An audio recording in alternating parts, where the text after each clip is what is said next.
حسن، مرحبا بك.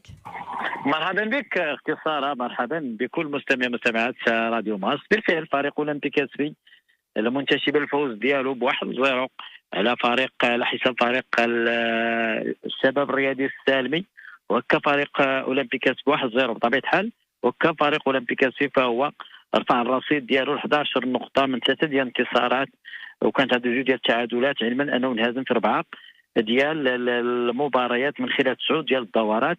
اللاعبين ديالو سجلوا 10 ديال الاهداف وتسجلت عليه 14 هدف، فهو في المركز 12 مناصب مع الفتح، ولكن النسبه العامه في صالح الفتح، لانه الفتح عنده زائد 3 اولمبيك اسفي عنده ناقص 4. بالتالي ان اولمبيك اسفي رغم ذلك رغم هذا الفوز هو مازال كيتحسب مع الفرق ديال اسفل الترتيب، لانه بينه وبين المركز 14 اللي في النادي المكناسي ب 10 نقاط، نقطه واحده، والمركز اللي اسفل منه في المركز 15 المغرب التطواني 6 ديال النقاط، بين الفرق ديال 5 ديال النقاط. اولمبيك اسفي من بعد الفوز على الشباب الرياضي السالمي، المدرب ديالو امين كارما فهو عطى اللاعبين 2 ديال الايام يوما للراحه، لعبوا الجمعه، جلسوا غروبو السبت والاحد.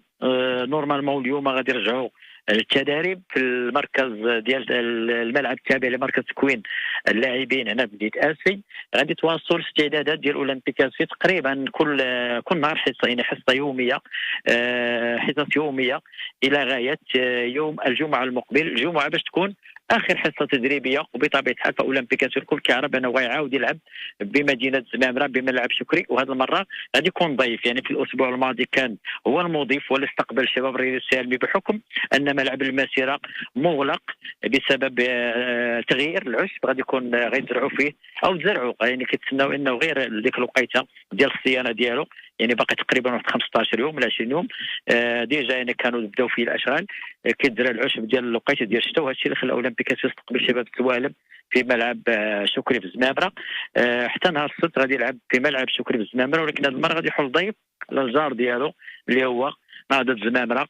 هذه المره غادي يكون لافيش ديال الدوره العاشره ديال البطوله الاحترافيه في قسمها الاول، نهضة زمامره اللي خرج من هزيمه اللي كان ضد الجيش الملكي. بطبيعه الحال كان غادي يكونوا بعض الغيابات، لانه غالبا غيكون استمرار الغياب ديال ياسر الكرداني، لانه كانت عنده اصابه في الكتف رغم انه رجع، ولكن يلا كيتدرب بوحده، ما كان طاقتش غادي يدخل مع الجروب باش يكون في هذا الماتش هذا. ايضا لاعبين اخرين بحال انس صامودي اللي مازال بعيد باش يرجع، وليد غيلوف حتى هو تقريبا ما غاديش يكون، هذو 3 ديال اللاعب ما غاديش يكونوا.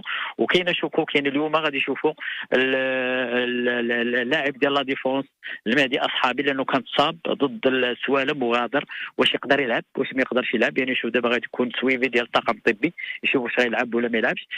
كانوا لاعبين اخرين عندهم اصابه خفيفه، ربما باقي الايام ما نقدروش نسبقوا الاحداث باش نشوفوا شكون اللي يقدر يلعب وشكون اللي ما يقدرش يلعب، ولكن كيبان بحال كرداني صعيب يلعب، بحال وليد غيلوف نشوفوا المهدي اصحابي. اولمبيك مقابل هذه الغيابات وغادي يسترجع اللاعب ديالو المالي عبد الله ديارة، لانه كان خدا حمراء ضد الجيش، ما لعبش الماتش اللي فات ضد سوالوم، بالتالي غادي يكون حاضر في الماتش الجاي ضد نهضة الزمامرة. هذا بخصوص اللاعب المالي عبد الله ديارة، اللي كتعتبر واحد من ابرز اللاعبين ديال الاولمبيك اسفي هذا الموسم هذا، حتى في الموسم الماضي كيتم توظيفه سواء في وسط الميدان الهجومي او كمهاجم. تقريبا اختصار هذه اخر اخبار ومستجدات اولمبيك. نعاود نذكر انه الموعد المقبل ديال لوصيص فهو غادي يحل ضيف على نهضة زمامرة يوم السبت المقبل مع 4 ديال العشيه على ارضيه ملعب الشهيد شكري في زمامرة. اختصار غادي نودعك الى فرصه مقبله ان شاء الله.